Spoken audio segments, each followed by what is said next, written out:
Good morning, everyone. So my topic today is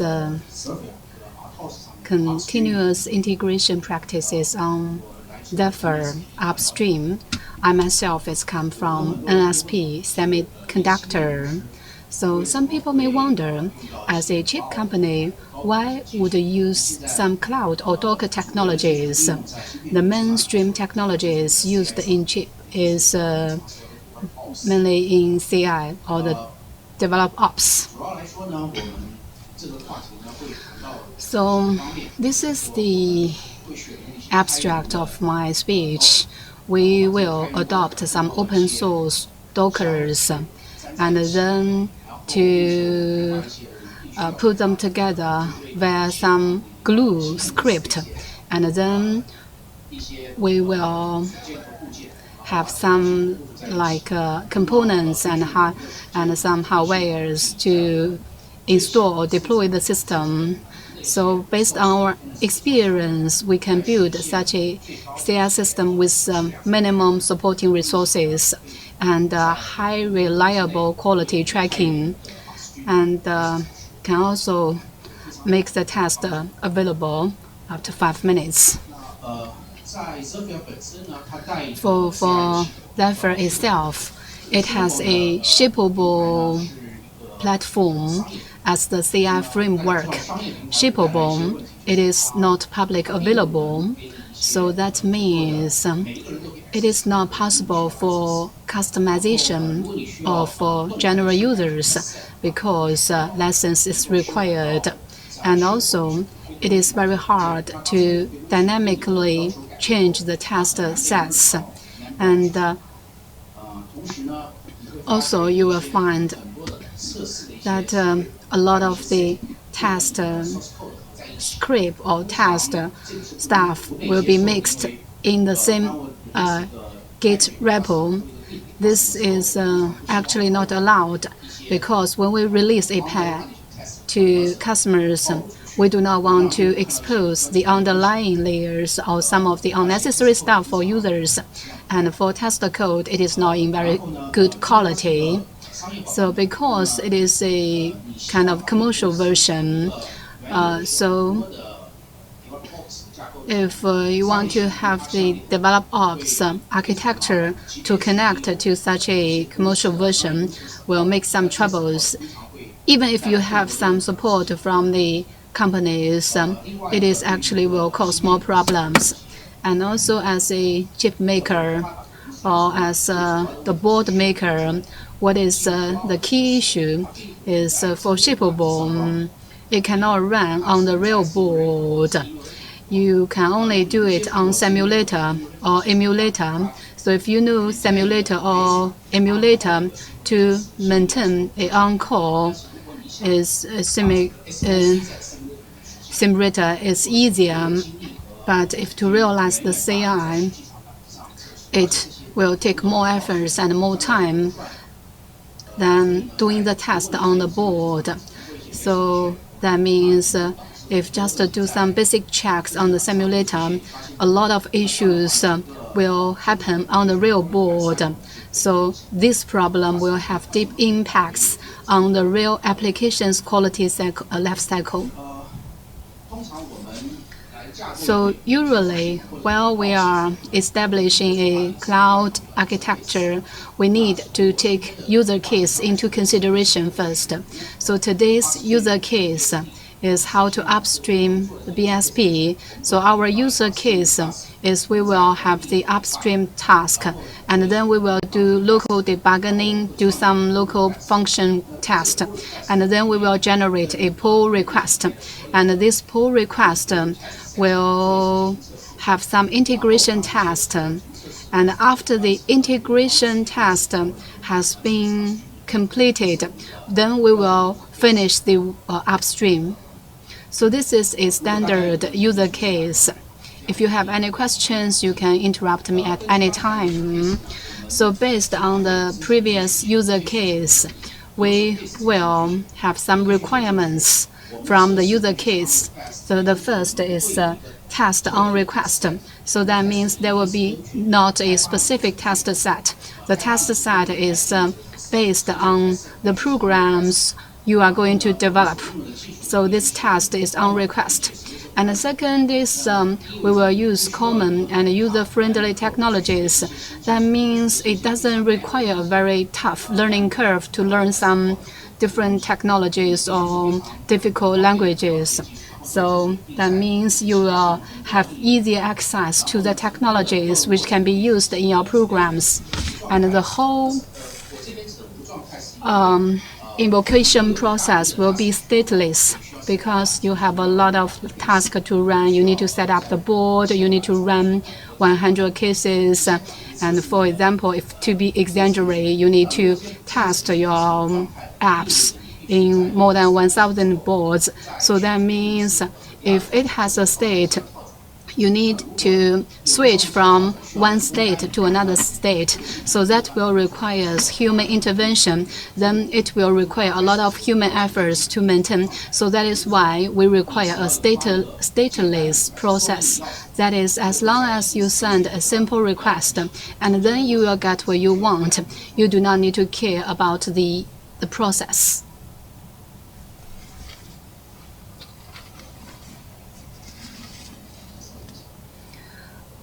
Wait a minute.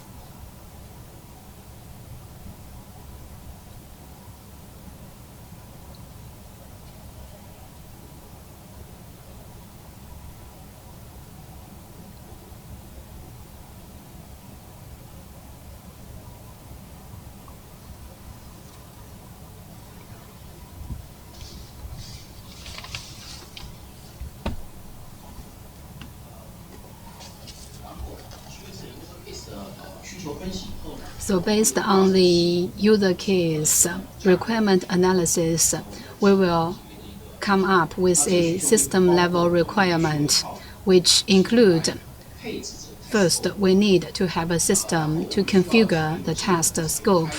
And the second is we will try to adopt open source framework. And also we need to have a task scheduler to make it stateless process. And also we need a reliable flash mechanism. For example, if you want to flash, you need to have some equipment to control your board.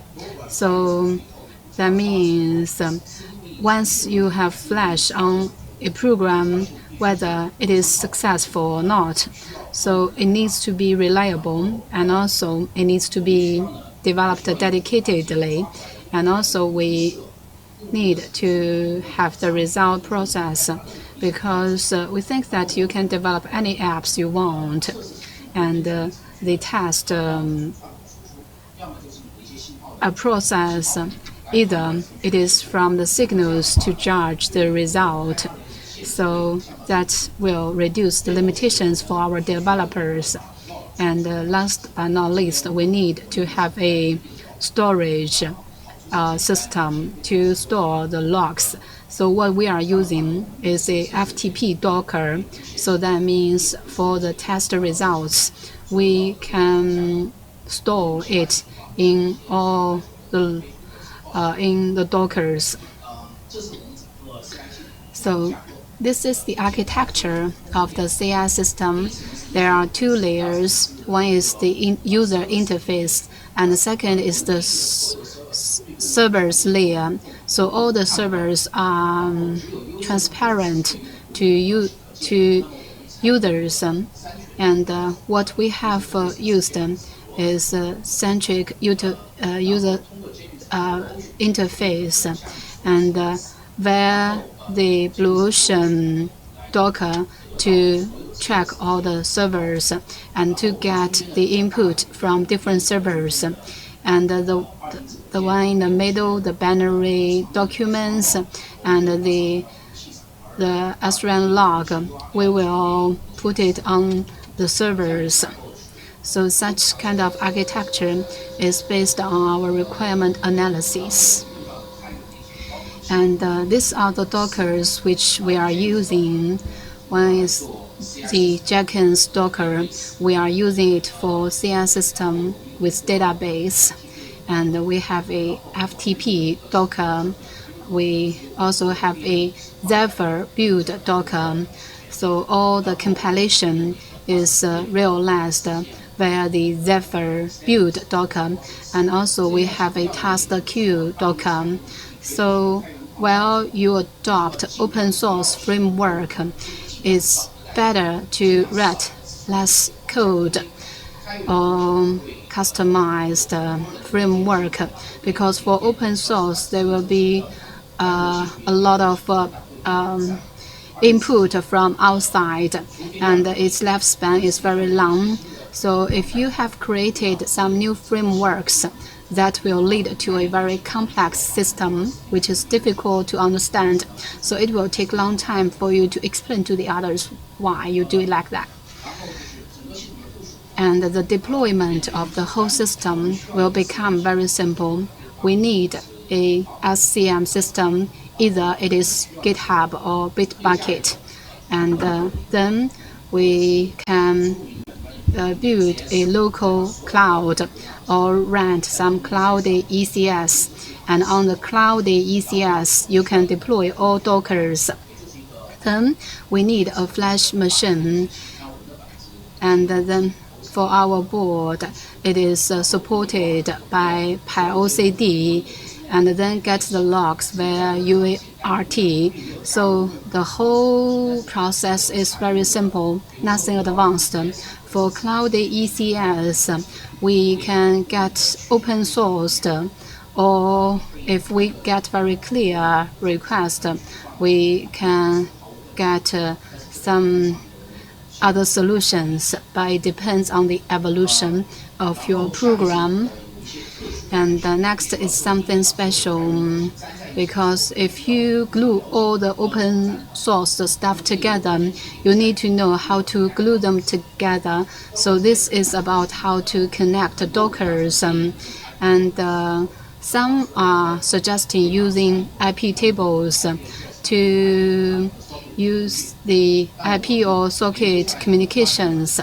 But after our analysis, we think that it's not necessary to use big data. We can use the Docker shared volumes. That means for all Docker, it is to be mounted with the same volumes. So that means it can be shared in one PC.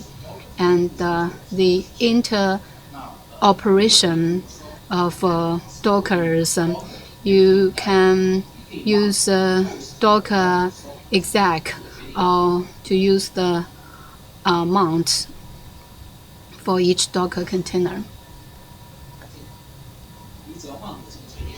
Once you have mounted that node, all Dockers will copy the function from one container to the other containers.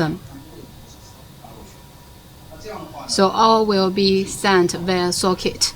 So from this, we can optimize the interoperation system, and there is a concept of convention over configuration. So that means once you have defined the convention, it is a convention, and it will be very high efficient for practice.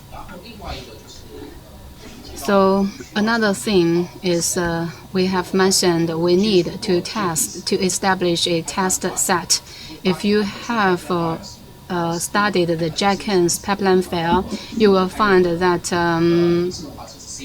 for all the CI systems, shippable, durable, it have the pipeline schema. So we hope all developers do not need to learn the schema.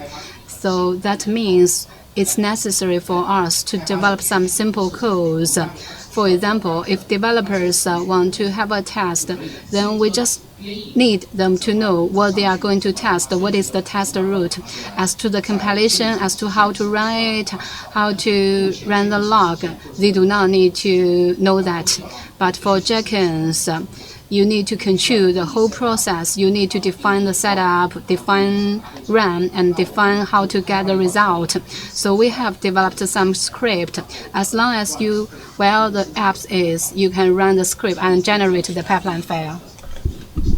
You just need to define what you want to test. So you only need to have the knowledge of YAML file. You just need to know about the overall structure of YAML. YAML is very popular and easy to understand grammar compared with XML and Jenkins. It has a lot of advantages.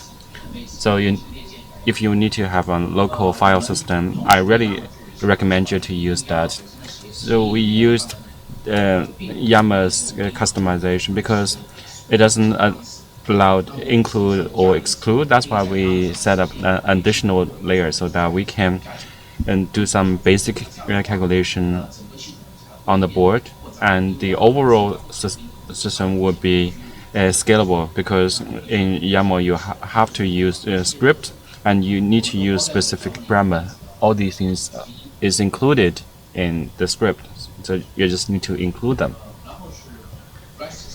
And the next is about the flash system. I have said that if you want to have building development or development of any boards, you have to customize your program. Because we are a chip supplier, how do you program? Nobody else would know. We need to provide a framework to any user. We have user interface programs. We have also developed PYMCUTK. This is a toolkit to program all our company's chips. It supports IR, KIO, GDB, and MCO Expresso. So we can call the command line of these systems. And you can also have double check after download. And you can also use a JLink or JBug to reset all the functions. All these things are included in the script, and it's already open source.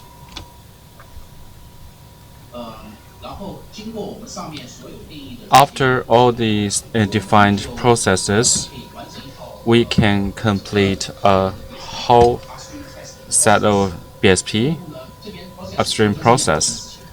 There will be two parts. One is manual, the other is automated.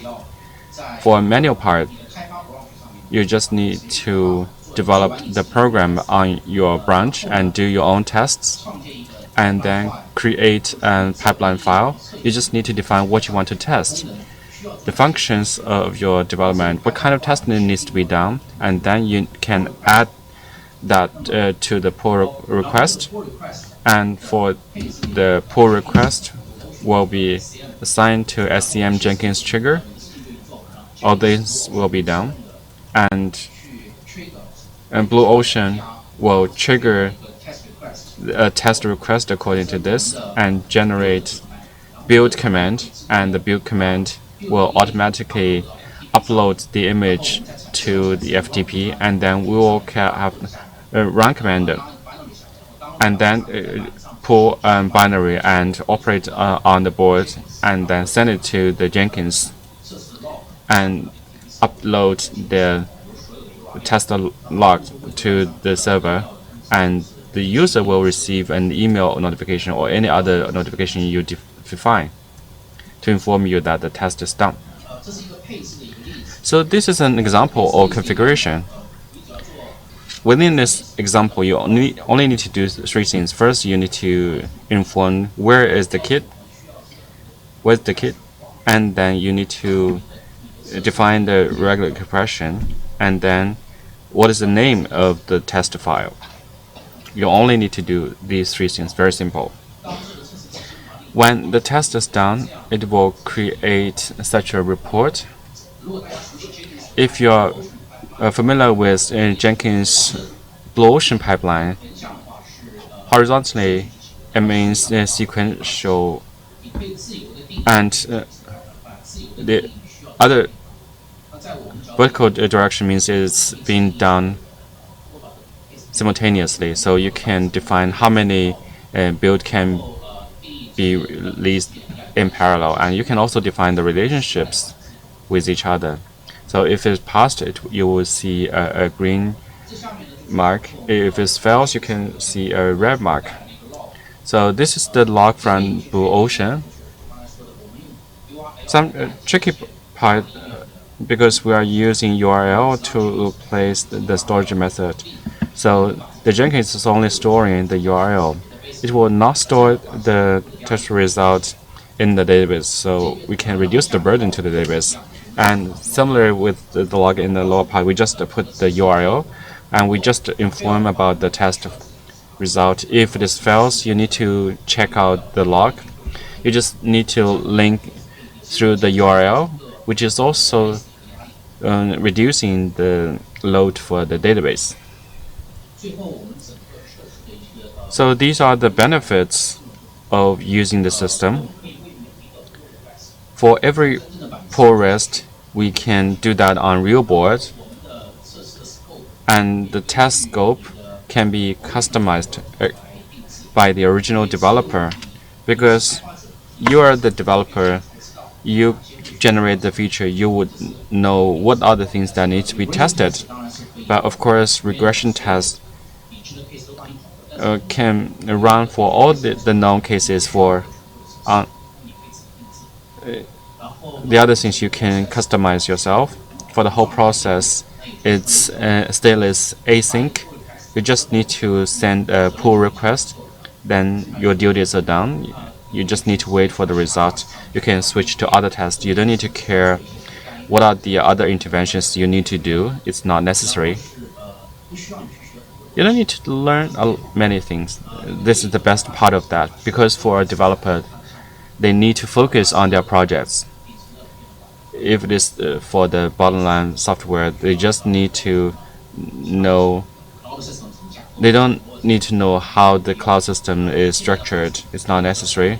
So you just need to link three things. First, you need to have a basic Docker knowledge, which takes about 1 hour, and then Git.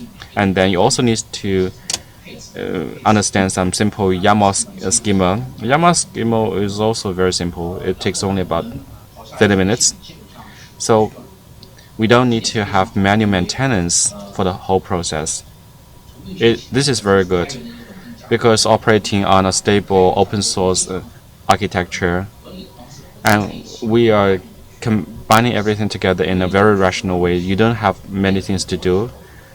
So only when you have more demands, you need to duplicate the system. The benefit of Docker is that you just need to expand it. So we use conventional configuration.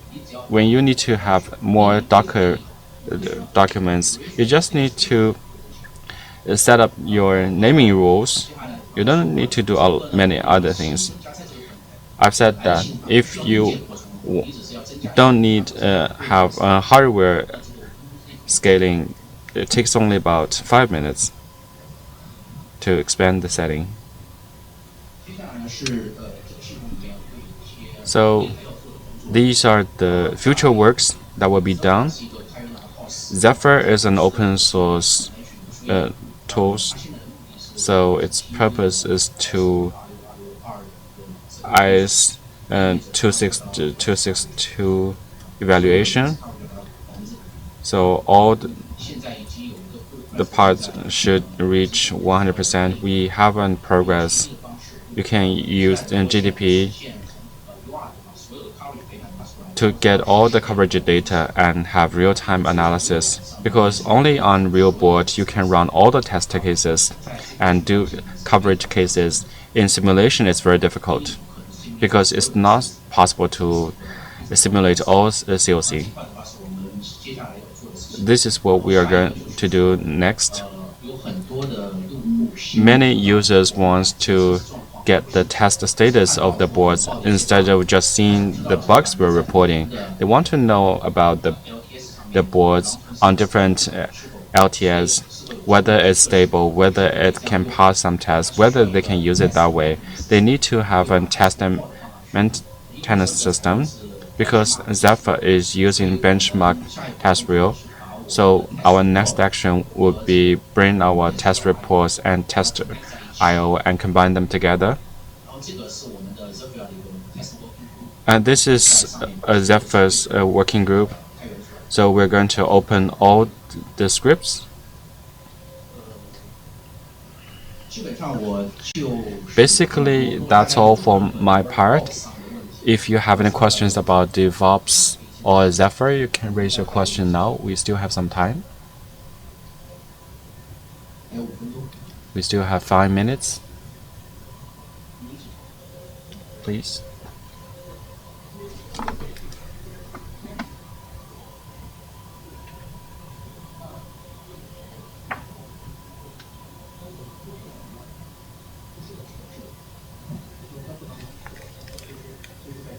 So you cannot add it anytime. You can add because Jenkins can allow extra node. You just need to add IP. That means you still need to do that in the interface. Yes, it has backend UI. We call that API. You can operate at the backend. You can add a node there.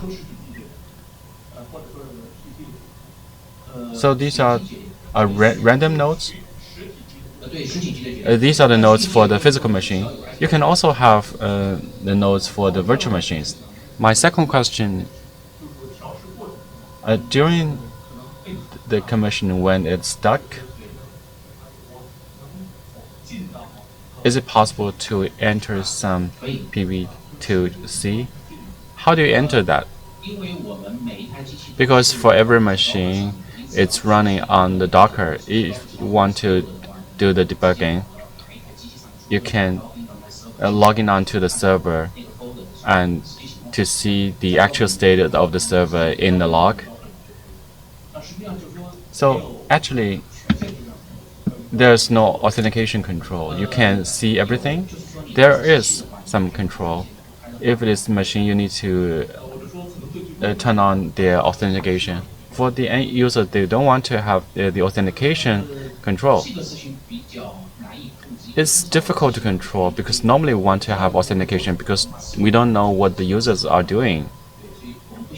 We don't want users to do something because we want the system to be transparent. You don't need to worry that we have done something wrong because we have provided all the logs to you, and it's easy to see that in the log. Because if we're making the system, we're doing the same thing as you. We're providing the makes command lines. I understand. It's very difficult to balance, right? Thank you.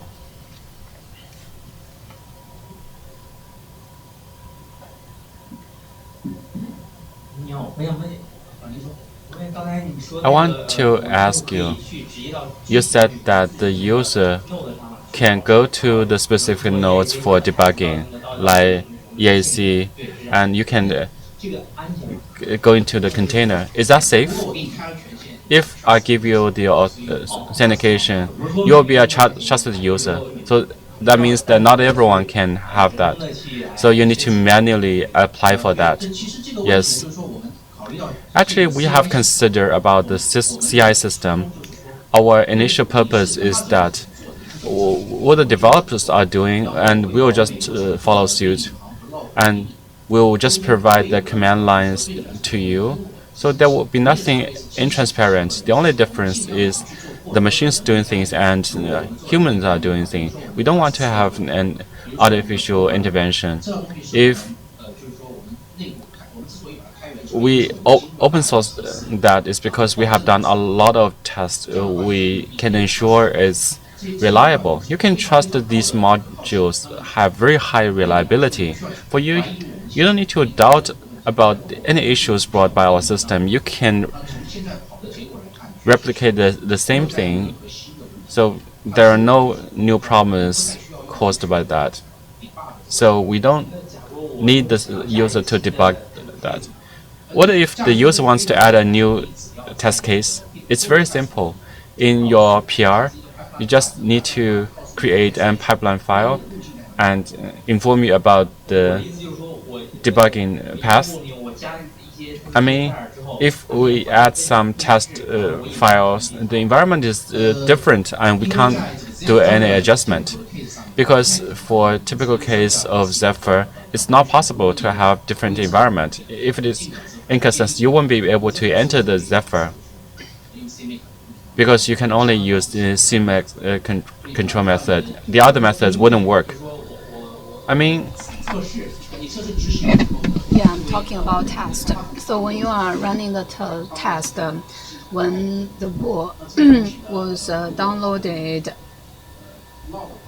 so if you are going to write a script, then you can judge. That means I will give the log to you, and then you can judge based on the log whether you pass or not.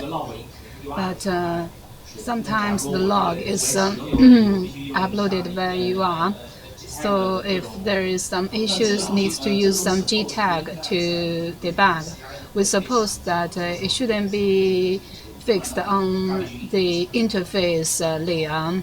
Otherwise, you'll get garbage out after garbage in.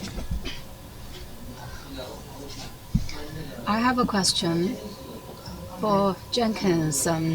From your slides, the test case is running invisibly or running in parallel. So for the master, is it like kind of overloaded? For the Jenkins itself, it has the load balance. It depends on the cores of the CPU. If you have 2 cores, then you can have 2 cases to run. And then if you have 16 cores, you can have all the 16 cores enabled. So if the task has already gone beyond the extreme of the master, then it will just wait automatically. So that is in Jenkins build.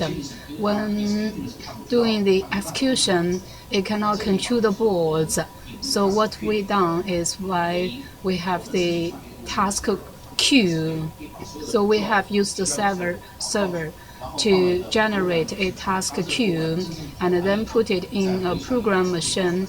Then the program will tell the task queue that the last one has been finished, and then we will have the next to run. So that will make the whole process stateless.